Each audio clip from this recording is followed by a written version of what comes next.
이호철의 나상부터 보겠습니다. 갈래부터. 필기는 했어? 학교에서? 필기했어? 뭐 했니? 갈래는? 뭐 했다면서? 아, 캡처했다고? 따로 책에 필기를 안 했나? 해보자 그러면. 적어봐라 너가. 갈래는 단편 소설, 액자 소설이라고도 한다. 액자 소설. 액자 소설은 어떤 걸 액자 소설이라 하디? 응? 이야기 속에 이야기가 있는 거를.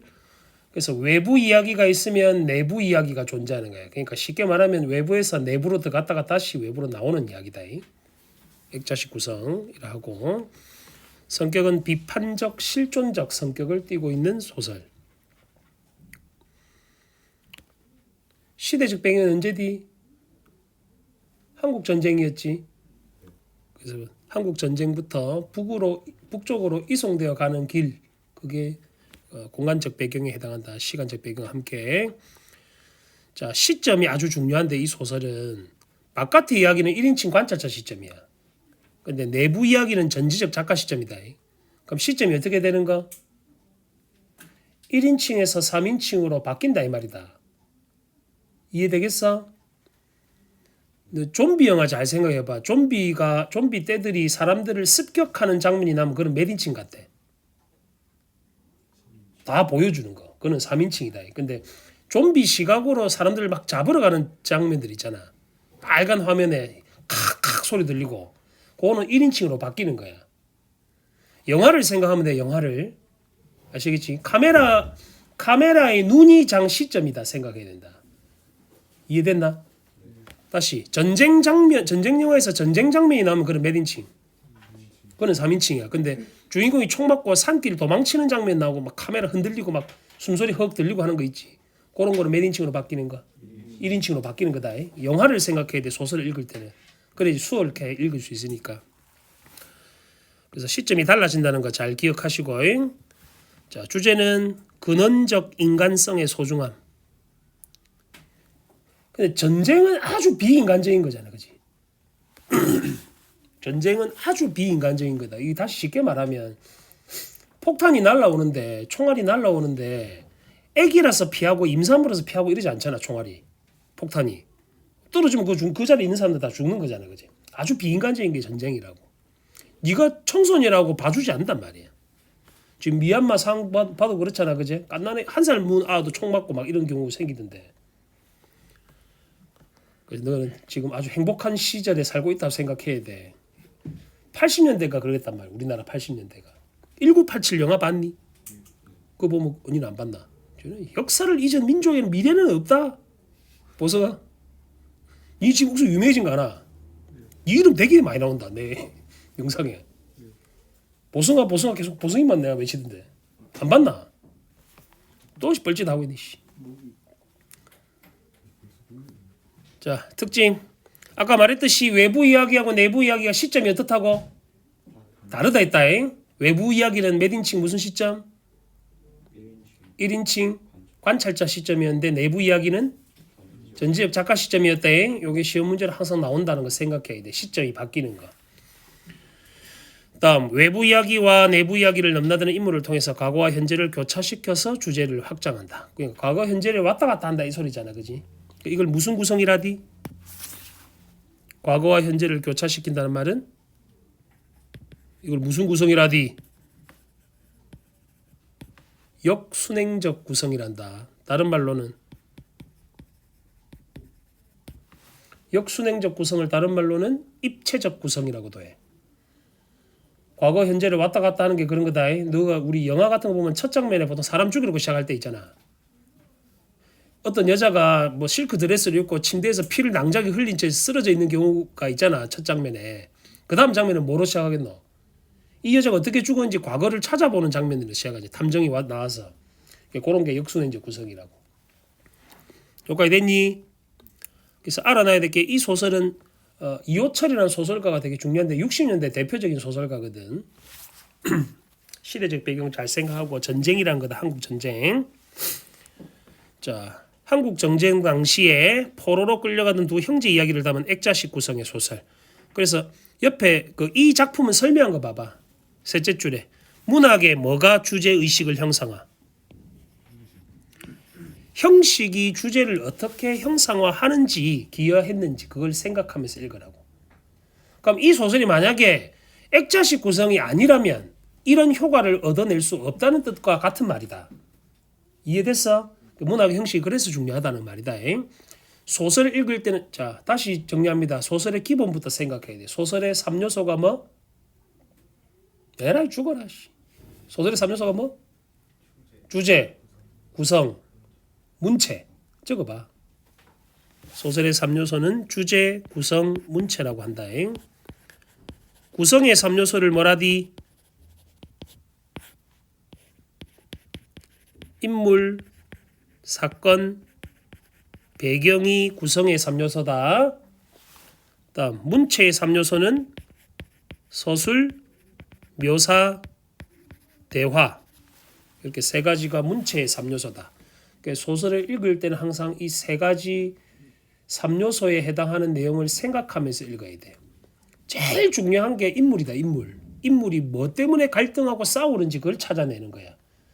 그다음에 소설은 읽을 때 무조건 시점부터 확인한다. 내나 우리, 나나 우리라는 말이 나오면 무조건 몇 인칭으로 시작한단 말. 1인칭이란 말이다. 그치? 나나 우리가 안 나오면 3인칭이다. 왜냐하면 소설은 2인칭이 없으니까. 2인칭 소설이 우리나라에 딱 한 편 있다. 뭐 그건 몰라도 상관은 없고 거의 없는데 뭐 한두 편씩 있는 경우가 있어요. 서술자인 나를 너라고 지칭해. 무슨 뭐 그런 거 없나? 거울 샤워하고 거울 보면서 너란 남자 뭐 이런 거 없나? 그게 2인칭 소설이라고. 여기는 관계 없는 거니까 일단 확인해 놓고. 지능이 몸은 괜찮아 이제. 자, 외부부터 시작합니다. 첫 단계. 시원한 여름 저녁이었다. 시간적 배경 나타냈지. 계절이 언제?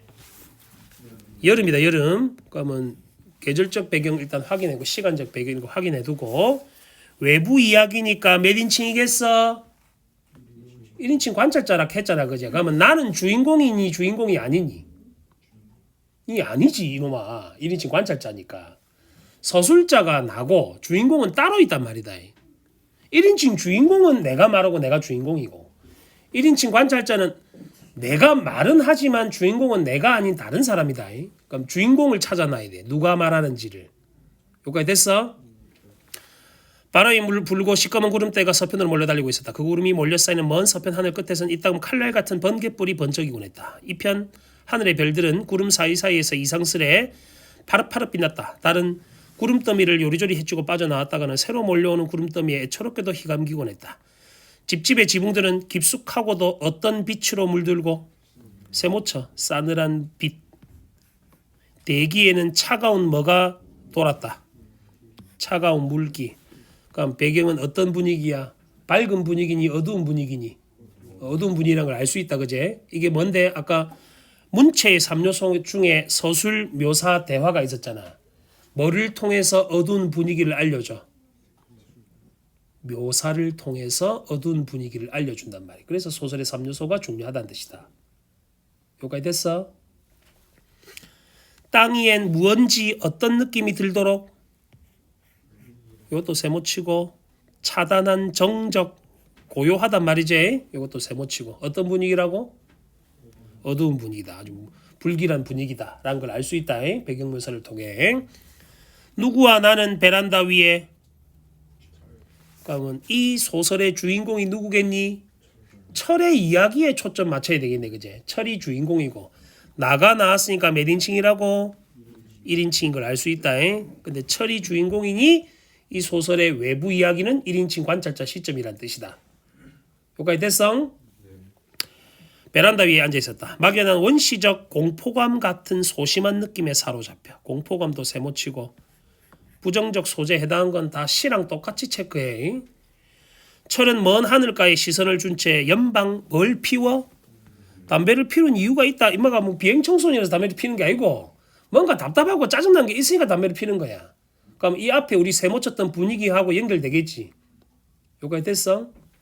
이렇게 한동안 말없이 앉았다가 철은 문득 다음과 같은 뭘 들려줘? 이 얘기가 뭐에 해당해? 내부 이야기하고 연결되는 거다. 그러면 철의 이야기가 뭐겠어? 이 소설의 주인공이 말하는 소설 주제랑 연관 지을 수 있겠네. 여기까지 됐어요. 자, 형은 몇 살이었고 27살이었고 동생은 22살이었다. 여기 있는 동생이 바로 철이다. 형이 철이라 생각하면 큰일 난다. 동생이 철이다. 형은 둔감했고 위태위태하도록 솔직했고 결국 조금 모자란 놈이었다. 그러면 형의 성격을 어떻게 제시했어? 직접적으로 제시했지. 이런 걸 성격 제시 방법 중에 이걸 무슨 제시라고? 직접 제시 또는 다른 말로 뭐라게? 텔링이라고도 한다. 또는 말하기 방식이라고도 한다. 반대말이 뭐게? 간접 제시가 반대말이지. 간접 제시는 다른 말로 뭐라 하게? 극적 제시 또는 보여주기 또는 쇼잉이라고도 말해. 직접 제시만 알면 안 된다. 간접 제시도 알아야 된다. 여기까지 됐어?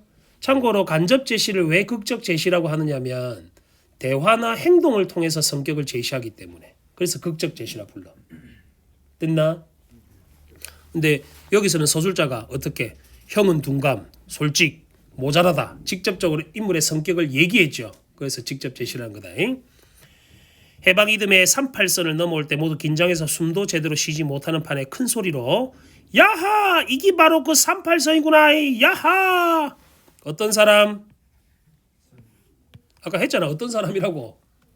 모자란 새끼라고. 모자라니까 이런 얘기를 하지. 지금 죽음을 무릅쓰고 지금 38선을 넘어왔는데 이런 소리를 하고 있으니까. 여기까지 됐니? 이래 나서 일행 모두의 간담을 서늘하게 한 일이 있었다. 아버지는 그때도 형을 쥐박았고 형은 울었고 엄마도 찔끔찔끔 울었다. 아버지는 애초부터 이 형을 단념하고 있었고 어머니는 불쌍해서 이따금씩 찔끔거리곤 했다. 아버지나 엄마는 아예 이 형에 대해서 단념한 태도다. 그제?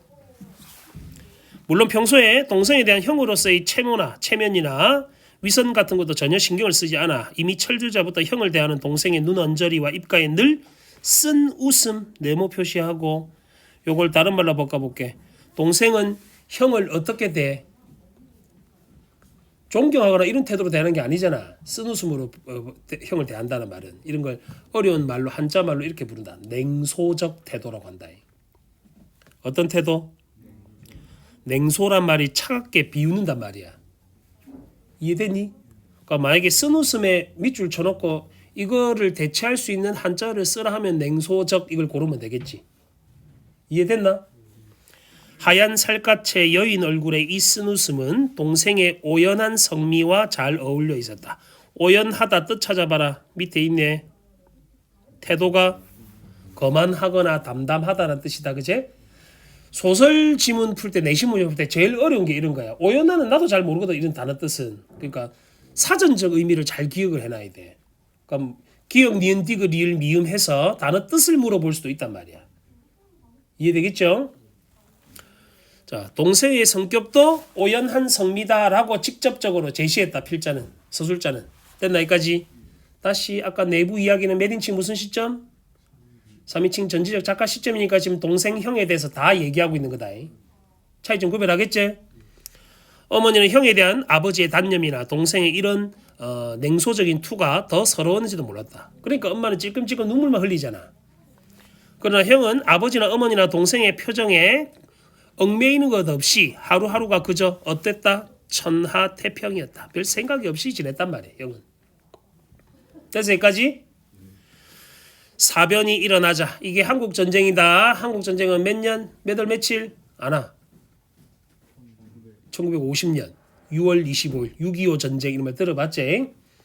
시대적 배경이 되게 중요하다. 이거 알아놔야 돼. 50년이라는 시대적 배경. 너는 크게 안 와닿지? 50년 하면은. 아주 옛날 같잖아. 쌤은 내가 76년생이니까 내 태어나기 26년 전의 일이라. 우리 아버지는 전쟁을 겪었거든. 이제 그런 얘기를 듣고 자랐다. 어릴 때부터. 너 태풍 칠 때 옛날엔 TV 어떻게 틀었는지 아니? TV는 이렇게 안테나가 있었어. 집안에 수신기. 근데 이 안테나로 TV를 보려면은 그 옥상에 가면 희한한 안테나가 있었거든. 태풍 오는 날 맨날 아버지랑 내랑 그거 잡고 있었어. 태풍이 오거나 바람이 세게 불면 TV가 안 나왔어 밑에. 이게, 어? 그때 낙은 TV밖에 없다. 니처럼 폰을 보던 시대도 아니잖아. 근데 생각해봐. 재밌는 연속극이 나오고 있는데 우리 그 태풍이 와서 못 본다 생각해봐라. 얼마나 억울하겠노. 너는 안 보니까 상관없겠다. 자 보자. 사변이 일하자 형제가 다 뭐가 됐어? 둘 다 군인이 됐지. 태극기 휘날림이랑 똑같네? 그지? 태극기 휘날림이랑. 근데 그 형제들은 좀 비현실적이야. 둘 다 그렇게 잘생길 수가 없잖아 솔직히. 1951년 가을. 51년이면 한국전쟁이 일어난 지 다음 해다 그지? 그래서 시대지배이 중요하다고. 제각각 북에 뭐로 잡혀서?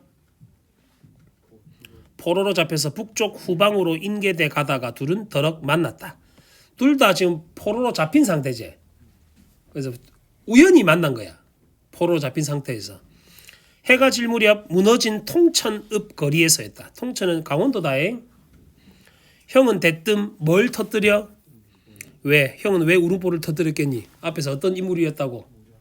모자란 사람이니까 이런 거야 지금. 형답지 못하지. 펄럭한 야전잠바에 맨머리 바람이었고 털럭털럭한 군화를 끌고 있었다. 동생도 한순간 흠칫했으나 형이 울음을 터뜨리자 난처한 듯 살그머니 외면을 했다. 형을 쌩까고 있지? 왜냐면 형을 부끄럽게 여길 테니까 동생은. 형에 비해선 주제가 조금 깔끔해서 산뜻한 초록색 군 작업복 차림이었다. 그럼 형과 동생은 지금 겉모습이 대비되는 중이다 그제? 10월달 밤이라 꽤 선들선들했다. 멀리 초일의 달 밑에 태백산 줄기가 서늘히 뻗어 있었다. 형은 동생 곁에 누워서 자꾸 쿨쩍거리기만 했다. 어른스럽지 못하다 형은 그제? 일행 모두가 잠들었을 무렵 경비병들도 사그라진 불 곁에 둘러앉아 잠이 들었다. 하늘 한복판으로 이따금 끼룩끼룩 밤기러기가 울며 지나갔다. 중략 부분 줄거리가 있단 말은 모의고사에서 나올 때 이렇다. 줄거리가 나온단 말은 문제로 출제한다는 전제가 깔려 있는 거야. 그래서 줄거리에서 인물이 관계가 어떻게 바뀌는지 그런 거 확인해야 돼. 새로운 사건은 뭔지 그런 거 확인해야 된다. 형은 고향과 가족 생각에 쿨쩍쿨쩍 울며 넋두리를 하지만 자 거기 밑줄 쳐볼래? 고향과 가족 생각에 한자성어로 한번 바꿔볼까? 고향을 그리워하는 마음. 얘라이 모르나? 진동이 니도 모르나? 여우가 죽을 때 지가 태어난 굴 쪽으로 머리를 두고 죽는다 해서 나온 한자성어다. 수구초심. 이런 거는 왜 안 와? 한자성어는 내신으로 잘 나오니까. 뭐라고? 수구초심이라고 한다. 동생은 아무 반응이 없다. 사흘째 되는 밤부터 형은 경비병이 얻은 밥 한 덩이를 동생과 나눠 먹고 난다. 이렇게 지내면서 동생은 형의 어떤 모습에 여기서 말하는 인간적인 모습에 마음을 연단 말이야. 이전에는 쌩깠잖아. 냉소적이었고 오연한 성격이었잖아요. 동생은. 근데 형이 그래도 자기를 위해서 밥 한 덩이라도 얻어주고 하는 모습에 마음을 열게 된단 말이야. 형이 울면 외면하지 않고 어떻게 함께 울게 되지. 그 형과 어떤 심리적 거리감이 좁혀지는 계기가 되는 거다. 이런 포로 생활 속에서의 일들이. 일행이 원산에 다다르자 북의 경비병이 모두 바뀐다. 이거는 또 다른 사건을 예고해. 경비병이 바뀐다면 앞에 경비병한테는 뭐 얻었는데 형이 밥덩이 같은 거 얻고 그랬잖아. 조금 친하게 지냈겠지. 근데 경비병이 바뀌니까 형한테 대하는 태도나 동생한테 대하는 태도가 달라질 수도 있을 거라는 걸 우리가 예측하게 해준단 말이야. 요거에 됐어? 이날 밤에 감시는 밤새도록 엄했다. 세모치고 방금 읽었던 앞부분 줄거리 갖고 중략 부분 줄거리 갖고 확인해봐. 엄한 이유가 뭐 때문에? 경비병이 바뀌었어. 빡신 경비병이 바뀐 거야. 빡신 경비병으로. 너도 생각해봐라. 학교 쌤들 고등학교 1학년 때 담임쌤하고 지금 고2 때 담임쌤이 다르지? 왜 다른 거 같노? 바뀌었으니까. 만약에 신임교사인 경우에는 야자를 무조건 시키려 하거든. 학교에 잘 보여야 될 게. 그런 거라고. 바깥은 첫눈이 흩날리고 있었다. 자, 첫눈이 흩날리고 있었단 말은 계절이 어디에서 어디로? 첫눈이니까 언제에서 언제로? 가을에서 겨울로 바뀌었다는 거다. 여름이라면 큰일 난다. 왜냐면 여름은 아까 뭐였노? 바깥 이야기였었잖아. 이건 내부 이야기지. 그러니까 앞에서 여름이었잖아. 여름에서 겨울이 됐잖아. 이렇게 생각하면 큰일 나. 이해되겠지? 형은 울음을 그치고 불쑥 야하 눈이 내린다. 아까 산바선 넘어올 때랑 똑같은 상태다 그제? 눈이 벌써 겨울이 다 됐네. 물론 감시병들의 감시가 심하니까 동생 귀에다 입을 대지도 않고 이렇게 혼자 소리처럼 짓거렸다. 저것 봐 저기 에이 모두 잠만 자고 있네. 눈 봐야 되는데.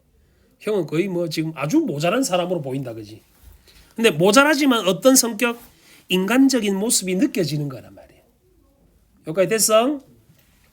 자 계속 30쪽 어느새 양덕도 지났다. 참고로 앞에 처음에는 통천 그 다음 원산 그 다음에 여기까지는 양덕. 쉽게 말하면 이렇게 가는 거예요. 점점 북쪽으로 가고 있는 거예요 지금. 왜냐 포로들이니까. 이해되겠지? 하루하루는 수월이도 저물어갔고 하늘은 변함없이 푸르렀을 뿐이었다. 산과 들판도 뭐에 덮여 있어? 눈에 덮여 있는 이유가 뭐 때문에? 계절이 바뀌었으니까. 됐어? 경비병들의 겨울 복장을 바라보는 형의 얼굴에는 천지는 애들 같은 선망의 표정이 어려있곤 했다. 경비병 복장이 부러운 거야. 어린애처럼 형은. 날로 풀이 죽어갔다. 어느 날 밤이었다. 일행도 경비병들도 모두 잠들었을 무렵 형은 또 동생의 귀에다 입을 대고 이즈음에 와서 늘 그렇듯 별나게 가라앉은 목소리로 그 새끼 생각이 난다. 마음이 꽤 좋았대 치아이. 참고로 그 새끼는 누구겠노? 형한테 뭐 챙겨주던 밥 챙겨주던 앞에 경비병이겠지. 난 원래 다리에 담증이 있는데 너도 알잖니. 요새 좀 이상한 것 같다 야. 세모차. 요새 좀 이상한 것 같다 하니까 나중에 어찌 되겠노 형이? 죽겠지. 그래서 이런 걸 암시라고 한다. 결말을 암시한다라고 말해. 참고로 소설에서는 암시라는 용어가 있고 복선이라는 용어가 있는데 암시는 그렇게 될 수도 있는 거고 복선은 반드시 그렇게 돼야 돼. 뭐 그 차이는 지금은 몰라도 상관없고 여기서는 형의 죽음을 암시하는 대화다라고 생각하면 된다. 하고는 해주기 웃었다. 동생은 놀라 돌아봤다. 여느 때 없이 형은 쓸쓸하게 웃으면서 두 팔로 동생 어깨를 천천히 걸어안으면서 칠성아 야하 흠석은 춥다. 저 말이다. 엄만 날 늘 불쌍히 여기댔어야. 야 칠성아 내 다리가 좀 이상한 것 같다 야. 형이 지금 계속 뭐 다리에 담이 계속 오는 중이겠다 그지? 그럼 이 소설의 주인공 이름이 뭐고? 칠성이야 이가. 형이 동사인데 칠성이라 하잖아. 근데 앞에서는 철이라 했지. 근데 우리가 다 안 읽어본 상태에서 철인지 칠성인지 계속 생각을 해봐야 돼. 읽으면서. 동생의 눈에서는 다시 눈물이 비어져 나왔다. 형이 지금 걱정스럽게 이런 거겠죠? 형이 아프다 함께. 형은 불안간 두 눈이 희둥그레져 동생 얼굴을 멀끔히 마주 쳐다보더니 왜 우니 왜 울어? 왜? 어서 그치지 못하겠니? 하면서 도리어 제 편에서 또 울음을 터뜨리고 있었다. 둘 다 모자란 놈이 돼가고 있네. 이튿날 형의 걸음걸이는 눈에 띄게 절름거렸다. 세모치고 혼자 소리도 풀이 없었다. 뭘 암시한다고? 형의 죽음, 비극적 결말을 암시하는 표현들이다. 그만큼 걸었음 무단히 왔구만서도 에이 이제 좀 그만 걷지들 무단히 걸었구만서도 하고는 주위의 경비병들을 흘끔 곁눈질해 봤다. 경비병들은 물론 쌩깠다. 바뀐 사람들은 꽤나 어떤 패들이었어? 사나운 패들이었다. 그래서 지금 엄격하게 경비를 보고 있는 거죠 이 사람들이. 여기까지 됐니? 31쪽 봅니다. 그날 밤 형은 동생을 향해 쓸쓸하게 웃기만 했다. 칠성아 너 집에 가거든 말이다. 집에 가거든. 자 집에 가거든 말이다 라는 말은 형은 자기는 집에 못 갈 걸 지금 예감한 거야. 그지? 하고는 또 무슨 생각이 있는지 벌쭉 웃으면서 히히 내가 뭔 소리 하니? 네가 집에 갈 때 나도 갈 텐데 안 그러니? 내가 정신이 빠졌어. 한참 뒤에 또 동생의 어깨를 걸어안으면서 야 칠성아 동생 얼굴을 똑바로 마주 쳐다보기만 했다. 뭐 말을 하고 있는지 말을 못하는 거다. 바같은 바람이 샜다. 거정문이 습기 어린 소리를 내며 열리고 닫히곤 했다. 문이 열릴 때마다 눈높인 초란 들판이 부유스름하게 아득히 뻗었다. 거정문이 달렸단 말은 요새처럼 무슨 건물 안에서 지금 자는 게 아니고 천막 같은 거 쳐놓고 거기서 자는 거란 말이야. 그러니까 펄럭거리면 어떻게 너 바깥에 풍경이 다 보이겠지. 졸라 추울까 이가. 너 군대 가면 많이 겪게 된다 이런 거. 들어봤지? 천리 행군 이런 거 들어봤지? 40km 완전 군장을 메고 총 15km짜리 총을 메고 걷는 거야 산을. 군화를 신고. 재밌어. 한 5박 6일 걸어. 동생의 눈에서는 또 눈물이 비어져 나왔다. 형은 또 벌컥 성을 내며 왜 우니 왜 흐흐흐 하고 지편에서 더더 울었다. 그럼 이 소설은 뭐고? 포로 형제 둘이서 우는 이야기네. 계속. 며칠이 지날수록 형의 걸음은 더 절룩거렸다. 행렬 속에서도 별로 혼자 소리를 짓거리지 않았다. 평소에 형답지 않게 꽤나 조심스런 낯색이었다. 둘레를 두리번거리며 경비의 눈치를 흘끔거리기만 했다. 왜 경비병을 흘끔거리냐면 다리의 상태가 안 좋으면 어떻게 될 수도 있겠니? 총살 당할 수도 있겠지. 데리고 가기 힘드니까. 이젠 밤에도 동생이 기에다 대고 입을 대고 이것저것 짓거리지 않았다. 그러나 먼게 짖는 소리 같은 것은 여전히 놀라곤 했다. 동생은 또 참다 못해 눈물을 흘렸다. 그러나 형은 왜 우느냐고 화를 내지도 않고 울음을 터뜨리지도 않았다. 동생은 이런 형이 서러워 더더 흐느꼈다. 그날 밤 바깥엔 뭐가 내려? 세모쳐 한방눈. 한방눈은 우리가 일반적으로는 긍정적 의미인 경우가 많지. 눈 많이 내리는 거니까. 근데 이 사람들 입장에서는 한방눈이 어떤 존재겠노? 지금 힘들게 포로로 잡혀가고 있는 중인데 눈이 이렇게 더 많이 쌓이게 내리게 되면은 인물들, 이 형제들에게는 고난이나 시련밖에 안 되잖아. 그래서 문제는 이렇게 나올 수 있다. 한방눈에 표시해 놓고 이와 비슷한 성격을 지닌 시에서 중심 소재가 비슷한 거 골라라. 이렇게 낼 수도 있단 말이야. 그럼 이거 세모쳐놔야지 한방눈에는. 비극적 분위기다, 그제? 형은 불현듯 동생 귀에다 입을 댔다. 이 변태 새끼 뭐 하는 거고? 너 무슨 일이 생겨도 날 형이라고 그러지 마라. 어?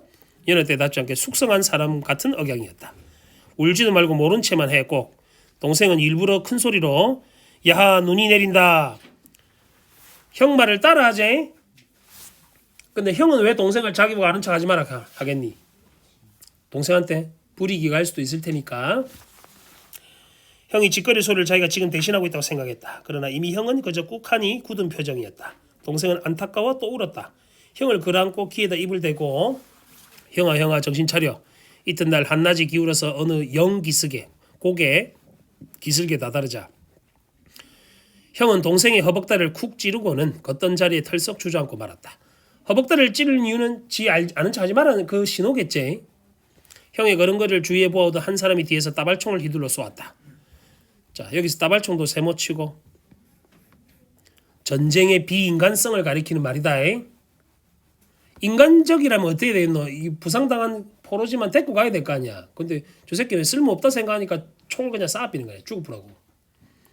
형은 앉은 채 앞으로 고꾸라졌다. 바로 죽었죠. 그 사람은 총을 어깨에 둘러매면서 며칠을 더 살겠다고 뻐득대길. 그래서 비인간성을 보여주는 대목이다. 인간성을 상실한 거지.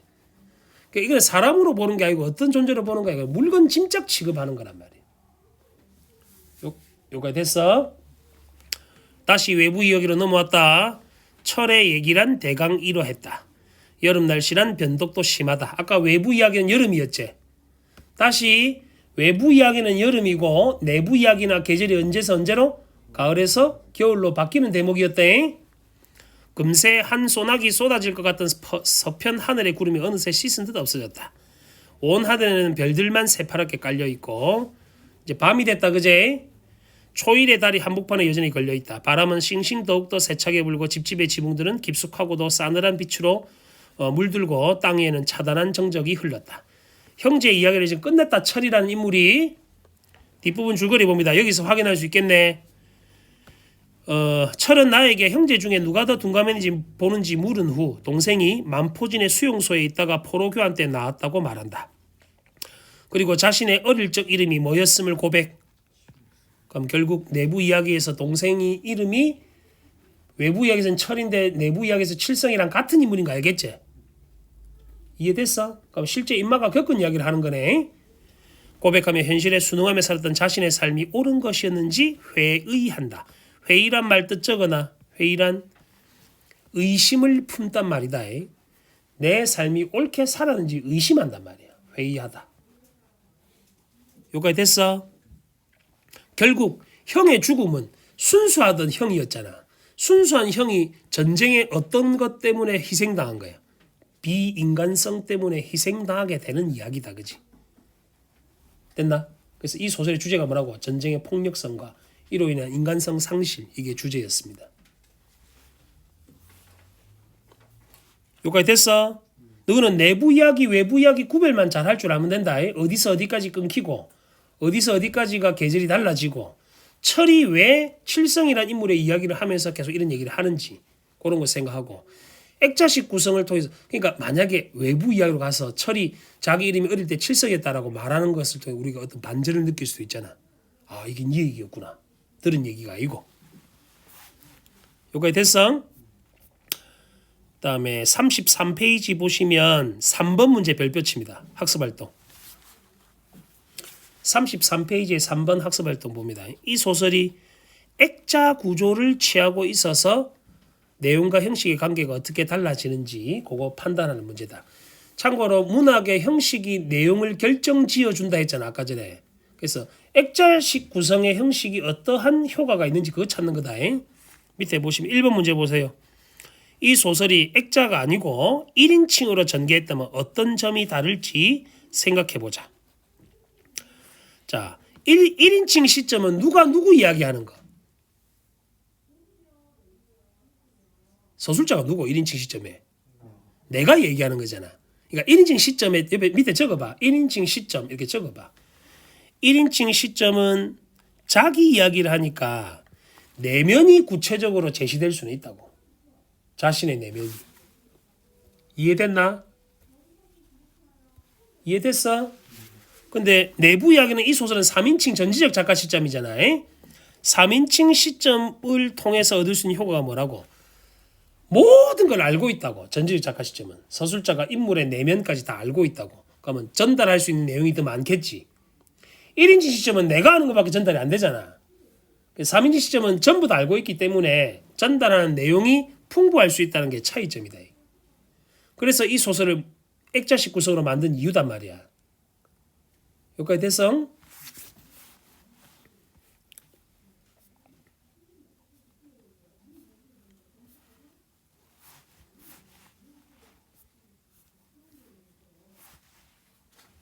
그럼 여기까지 되면 다 됐니?